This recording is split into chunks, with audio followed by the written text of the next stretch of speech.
Sans toi, sans ton esprit, sur ma vie, que pourrais-je faire?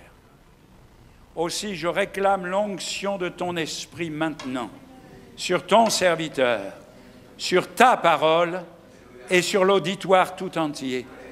Que nous ressortions de ce lieu enrichis, bénis, renouvelés, fortifiés, encouragés, s'il te plaît, pour la plus grande gloire de ton nom. Amen. Juste un simple verset, verset 38 de Acte 2. Pierre leur dit, « Repentez-vous ». Vous savez qu'ils ont posé cette question alors qu'ils sont confrontés à la réalité de ce qu'ils ont fait, de ce qu'ils sont, de la façon dont ils se sont comportés. Ils vont dire « Hommes, frères », en posant la question aux disciples et aux apôtres qui sont là, « Hommes, frères, que faut-il faire ?» Et en repensant à ce texte,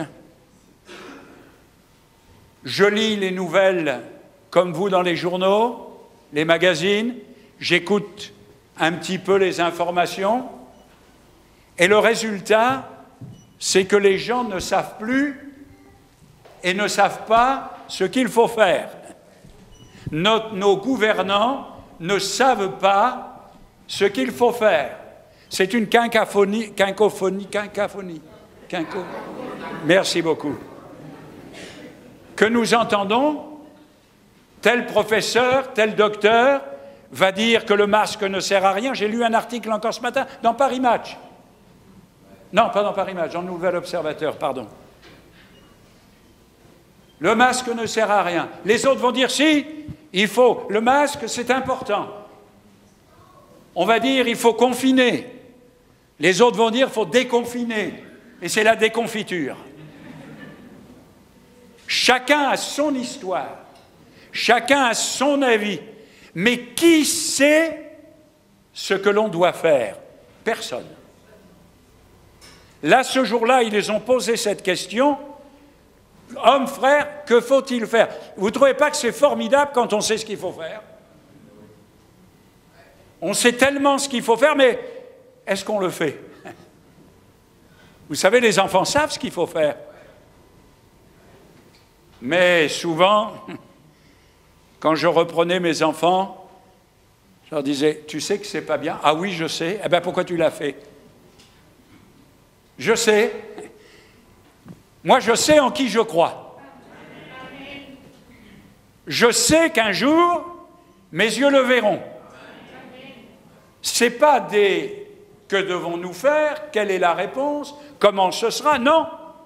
Et autrefois, nous chantions un cantique qui disait ceci: « Christ est la réponse au monde d'aujourd'hui. » Christ est la réponse au monde d'aujourd'hui. Est-ce qu'il est la réponse pour vous? C'est bien de parler du monde, mais est-ce qu'il est la réponse pour vous? Vous savez, j'ai visité beaucoup de pays, et entre autres un pays dont le Premier ministre était un chrétien évangélique engagé. Je ne sais pas si vous avez écouté sur France Info ce footballeur Olivier Giroud, qui a témoigné que sa maman était dans une église évangélique, que lui-même croyait en Dieu. Et il a parlé de Jésus dans cette interview. Et ce Premier ministre, qui était en poste à un moment difficile pour le pays dans lequel il était. Alors, parlant avec mes collègues de ce pays, je leur ai posé la question, mais qu'est-ce que le gouvernement va faire? Et mes collègues pasteurs m'ont répondu ceci: notre Premier ministre est un chrétien qui ne prendra aucune décision sans avoir prié, sans que Dieu ne lui ait dit ce qu'il doit faire. Et d'ailleurs, ce qu'il a fait par la suite a prouvé les paroles qui étaient données à ce moment-là. Le monde ne sait pas quoi faire, mais l'apôtre Pierre, lui, sait quoi faire. Le chrétien sait ce qu'il faut faire. L'enfant de Dieu sait comment se comporter. Vous savez, frères et sœurs, Pierre va utiliser un mot qui est un mot extraordinaire pour moi. Il va dire ceci, « Repentez-vous ». D'autres traductions donnent « Convertissez-vous ». Alors, pour ne contrarier personne, j'ai dit ceci, avant la conversion, il faut la repentance. Sans repentance, pas de conversion. Et Pierre va utiliser un mot en hébreu, il va utiliser un mot qui est « revenez ». Revenez. C'est ce mot qui traduit la conversion ou la repentance.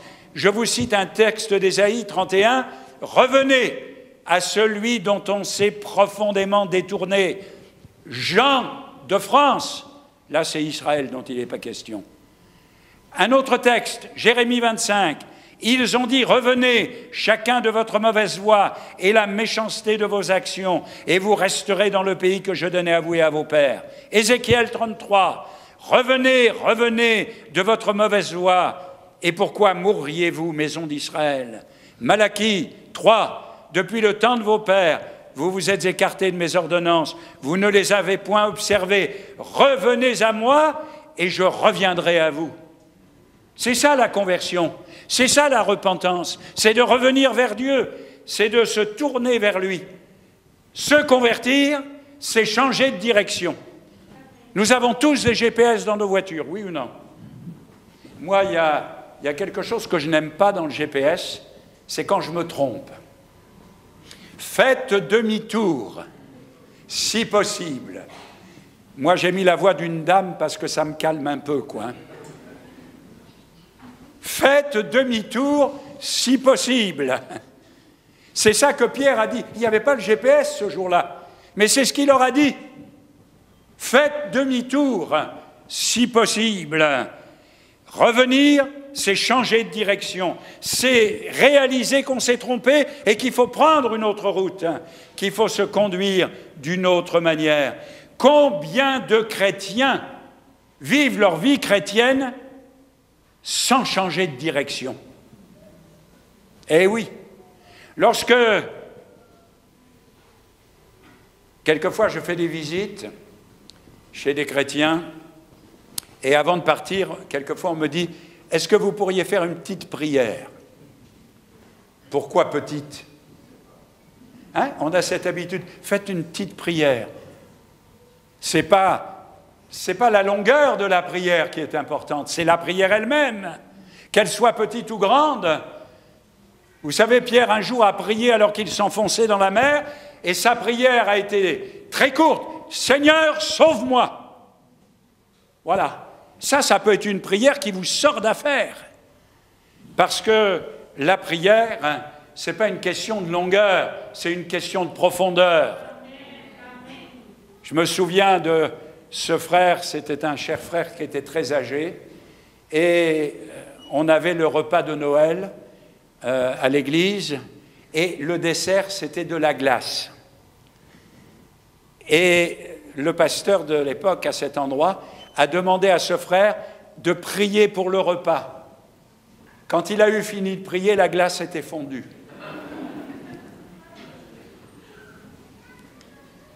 Des chrétiens qui font de temps en temps une petite prière, c'est-à-dire ils continuent leur vie, mais ils mettent dans leur vie chrétienne, ou dans leur vie tout court, ils mettent de la religiosité.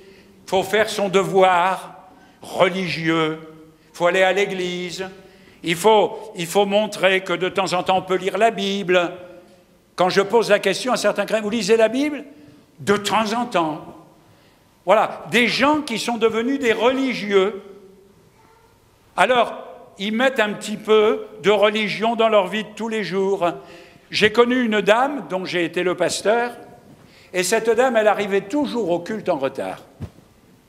Pourtant, elle témoignait, elle priait, et j'étais intrigué. Alors un jour, je me suis adressé à elle, j'ai dit « Mais sœur, pourquoi vous arrivez toujours en retard ?» Et je vous livre sa réponse, « Il faut d'abord que j'aille faire le tiercé. » Je dis « Pardon ?» Un petit peu de religiosité. Alors, le tiercé, pourquoi pas, en même temps que je vais au culte, une petite prière, surtout quand ça ne va pas. surtout quand j'ai peur, surtout quand il y a des problèmes. Combien de chrétiens n'ont jamais entendu le GPS divin leur dire « Faites demi-tour, faites demi-tour. Vous êtes sur la mauvaise voie, vous n'arriverez pas là où vous avez envie d'arriver. » Dans les temps que nous vivons, frères et sœurs, beaucoup de personnes sont insatisfaites de la vie. Beaucoup de gens ont peur. Moi, je croise les gens du quartier ici. S'ils pouvaient mettre le masque par-dessus la tête, ils le feraient. Tellement ils ont peur. Des gens se sont cloîtrés, confinés chez eux, n'ont contact avec personne, parce qu'ils ont peur. La situation de notre monde les tourmente. D'autres sont tourmentés par toutes sortes de vices, par toutes sortes de passions, par toutes sortes de choses. Mais quand ils entendent le message « Faites demi-tour », ça ne les intéresse pas. Or, sans Dieu, on ne peut pas faire demi-tour spirituellement. Sans Dieu, on ne peut pas changer de direction. Ils ne sont pas en mesure d'accepter la folie de la prédication de la croix. Mais il y a quelque chose qui est frappant. C'est que lorsque nous rendons témoignage à des gens, j'étais à l'hôpital en réanimation cette semaine, et j'ai dû attendre un moment dans la salle d'attente, et il y avait là un monsieur, je n'ai pas pu m'empêcher de dire « Monsieur, vous avez quelqu'un aussi qui est ici ?» Il m'a dit « Oui, mon fils, 27 ans. Il s'est fait renverser par une voiture, et j'avais à cœur de prier pour lui. » Et vous remarquerez que quand on propose à quelqu'un de prier, il est toujours d'accord. Mais la prière n'est efficace que si on connaît Dieu. Parce que c'est notre Père qui nous répond. Le mot « convertissez-vous » traduit par repentance ou repentance traduit par « convertissez-vous ». La conversion, c'est changer d'état. C'est quitter l'état de païen pour devenir un chrétien. Qu'est-ce que c'est qu'un chrétien? C'est un disciple de Jésus-Christ. C'est ça un chrétien, rien d'autre. Et ce changement est précédé de la repentance. Alors, j'aimerais vous parler de repentance. Oui, je m'adresse à des chrétiens. Qu'est-ce que c'est que la repentance? C'est la tristesse. C'est de réaliser qu'on a vécu sans Dieu pour certains temps d'années, qu'on a méprisé Dieu, qu'on a ignoré Dieu. Imaginez que la situation... souvent, je vis ces situations d'enfants qui sont devenus des adultes, mais qui ne connaissent pas ou leur père ou leur mère, et qui cherchent à le connaître. Tant d'années séparés, tant d'années où on ne s'est pas connu, on s'est méprisé, on a vécu comme si ça n'existait pas. La repentance, c'est de réaliser qu'on a vécu comme si Dieu n'existait pas. C'est ça la repentance. Et la repentance, c'est de dire on s'est trompé de priorité, on a tout ramené sur nous. Quand je vois les pubs à la télé, quand je vois combien on met de soins pour rester jeune, mesdames, quel budget! Vous allez faire des économies depuis que vous mettez le masque. Il paraît que la chute de la vente des rouges à lèvres est importante. Ben oui, parce que ça vous barbouille. Hein. Combien de gens devraient plutôt se poser la question « Et quel est l'état de mon âme? Quel est l'état de ma vie chrétienne? Quel est l'état de ma situation ?» Lorsque notre cœur éprouve de la tristesse face à nos péchés, moi je me dis parfois « Quel gâchis mon passé !» Je me suis converti jeune, à 23 ans, mais jusqu'à 23 ans, à partir du moment où j'ai commencé à comprendre les choses, quel gâchis! Seigneur, pardonne-moi! Je savais, mes parents allaient à l'église à partir de... J'avais une douzaine d'années quand mes parents commençaient à aller à l'église et à se convertir. J'ai dit, quel gâchis! Seigneur, j'aurais pu prêcher beaucoup plus tôt et j'aurais pu faire une vie d'une autre manière. Les auditeurs de Pierre ont d'abord senti cette douleur en pensant qu'ils avaient uni leur voix à la condamnation du Christ. Crucifie-le, crucifie-le. Et tout d'un coup, homme frère, que faut-il faire? C'est celui que vous avez crucifié qui a le pouvoir de changer les choses. Mes amis français, mes amis qui êtes là ce matin, celui que vous avez ignoré, c'est lui qui a le pouvoir de changer les choses. C'est lui qui a le pouvoir de changer votre vie. Ça vous paraît incroyable, mais c'est une réalité. Mais voilà, pour cela, il faut accepter que l'Esprit de Dieu, que le message de l'Évangile nous pénètre. Caïn, vous connaissez l'histoire de Caïn? Caïn, il a voulu se repentir.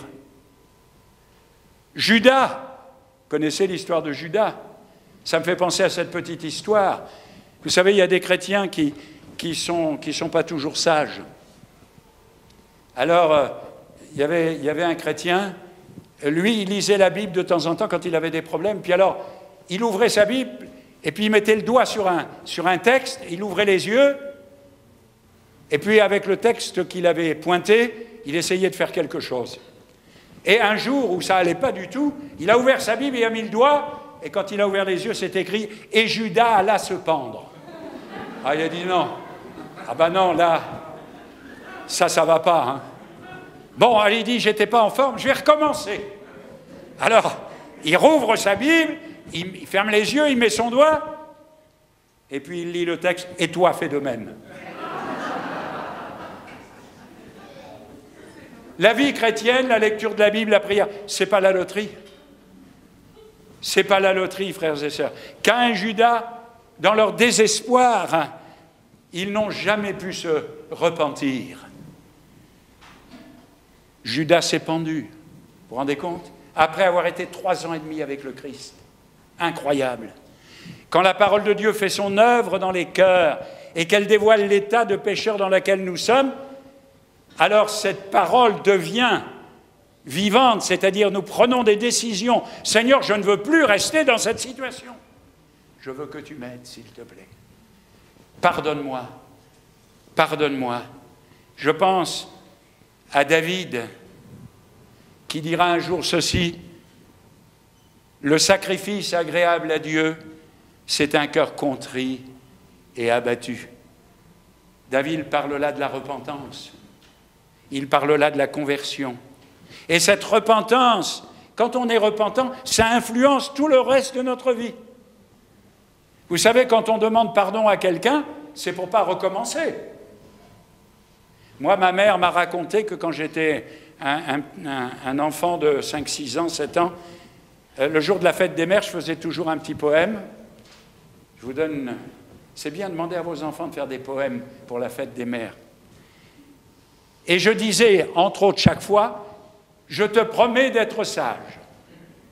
Et ma mère m'a raconté que c'était la journée la pire. Que Dieu nous aide, que cette parole que nous entendons oriente nos décisions personnelles. Que nous disions, comme les auditeurs de Pierre, « Homme, frère, que faut-il faire? Pasteur, que dois-je faire? Mon ami, mon amieux, mon voisin, ma voisine, mon collègue de travail, que dois-je faire? Convertis-toi. Convertis-toi, engage-toi, fais confiance à Dieu. Je vais prier avec toi, je vais prier pour toi. » Les auditeurs de Pierre feront ce que Pierre leur a demandé. Vous savez, on a tout pour avoir une vie heureuse. Le monde a tout pour se sortir d'affaires. Mais comme le dit l'Écriture, mais ils ne veulent pas venir à toi pour avoir la vie.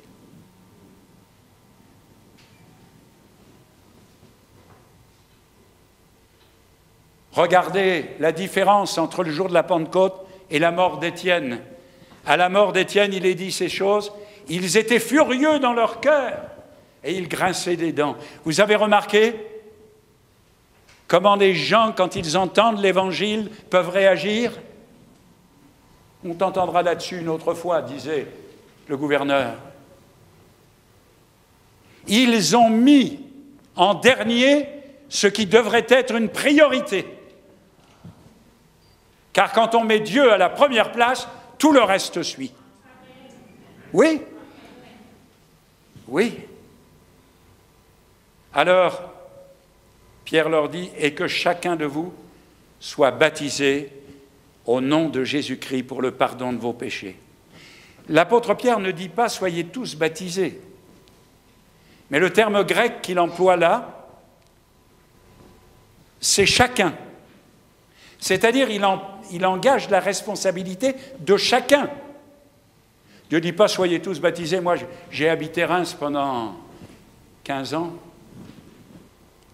Et là, tout le monde vient voir le baptistère de Clovis, à Saint-Rémy, parce que Saint-Rémy, c'était l'évêque qui a baptisé Clovis. Alors, on nous a appris à l'école, Clovis a été baptisé, lui, et toute son armée. Vous croyez que tout le monde était converti? Ils ont tous pris un bain, comme ça ils étaient propres, mais à l'intérieur, ça n'avait rien nettoyé. Mais que chacun de vous, chacun, c'est-à-dire là, votre décision, c'est de confirmer par le baptême l'expérience que vous avez faite. Quand je fais l'instruction de baptême, je parle souvent de la similitude entre le mariage et le baptême. Quand on se marie, normalement, je ne parle pas de l'époque dans laquelle on vit où les gens ne savent plus ce qu'ils font, mais quand on aime quelqu'un, alors voilà, tout d'un coup, moi je me souviens quand j'ai vu la jeune fille qui deviendrait ma femme, quand je l'ai vue la première fois, je ne peux pas vous expliquer, mais ça fait... Je ne l'ai pas vue longtemps. Et j'aurais pas dû la voir même. Je ne vais pas tout vous expliquer, j'en garde pour la prochaine fois. Bon, et puis on s'est fréquentés. Et puis après s'être fréquentés, on a décidé de se marier. Mais est-ce que vous pensez que c'est le jour où je suis allé à la mairie pour publier les bancs que j'ai aimé ma femme? Ça serait un non-sens. Non, je l'ai aimée avant et j'ai voulu que le monde entier le sache. J'ai pris la meilleure, vous ne l'aurez pas.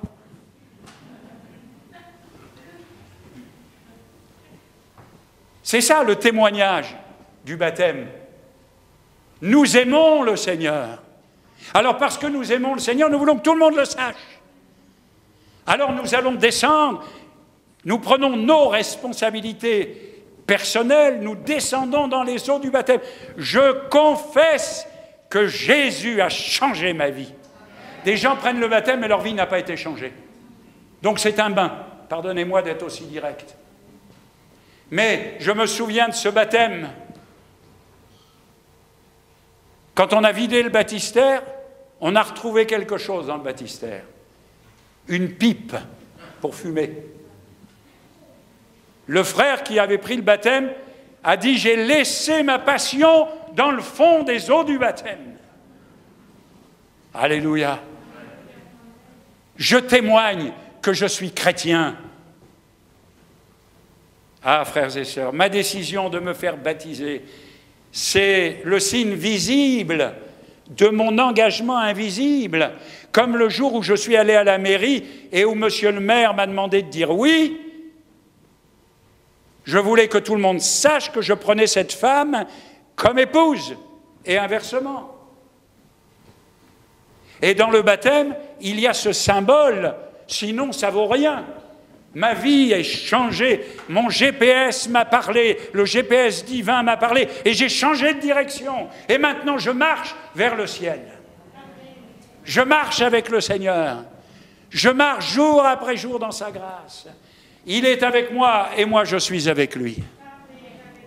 Mes amis, c'est ça, la vie chrétienne. Pierre aborde le pardon des péchés avec le baptême, parce que quand nous réalisons ce que Christ a fait, nous comprenons que c'est le sang précieux de l'agneau de Dieu, immolé. Vous savez, depuis Abraham, donc dans la nuit des temps, même avec Abel, Dieu a sacrifié un agneau. l'agneau, après d'autres religions, on sacrifie l'agneau, mais ça, ils ont copié, c'est des copieurs. Mais à l'origine, Dieu voulait qu'au travers des siècles, quand le sang de l'agneau coulait, le pécheur qui était repentant posait sa main sur la tête de la bête. C'était, comment je dirais ça, terrible. C'était repoussant. Immoler un agneau qui n'a rien fait de mal, poser sa main sur la tête pour le pardon de mes péchés. Dieu a voulu que pendant des siècles, on prépare la venue de l'agneau parfait, de l'agneau divin, de celui dont on a entendu dans Ésaïe, qui allait donner sa vie. Et le sang qui a coulé à Golgotha a coulé une fois pour toutes. Et une fois pour toutes, nous sommes lavés, purifiés quand nous acceptons de reconnaître que Christ est mort pour nous. Et le pardon est gratuit. Non, vous ne trouvez pas que c'est formidable? Moi, dans le monde, quand on me dit c'est gratuit, je dis oh là là là là. On a plein de coups de téléphone, je ne sais pas vous si ça vous arrive, mais comme nous on est en province, on a plein de coups de téléphone.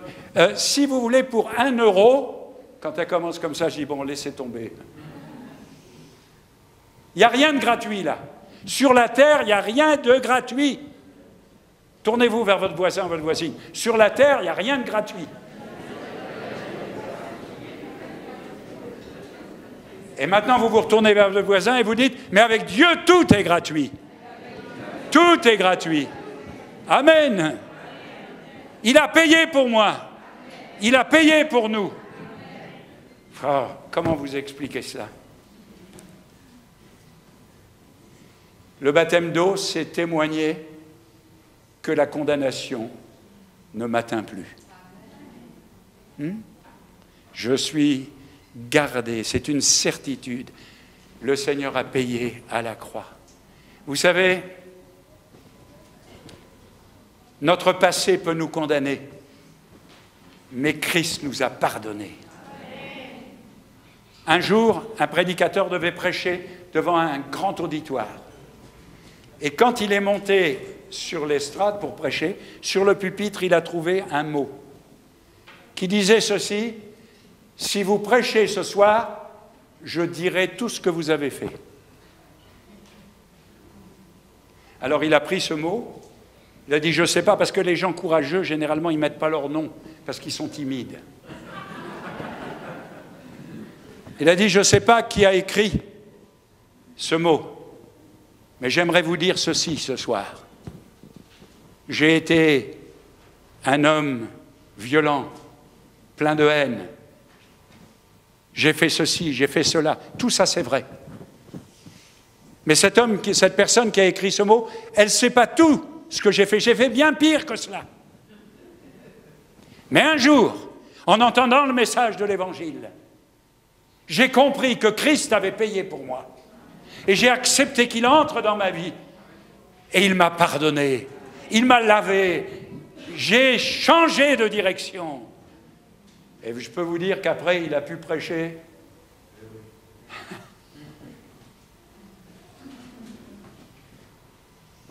Nous sommes passés par la repentance et la conversion.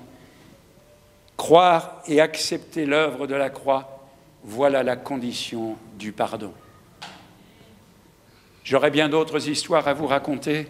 Vous aimez quand je vous raconte des histoires, hein? Non, pas des histoires qui ne sont pas vraies, hein? Des histoires vraies. Mais, vous savez, avec l'âge auquel j'arrive, puis après 52 ans de service, on a tendance à se répéter. Alors, je garde un peu au frais.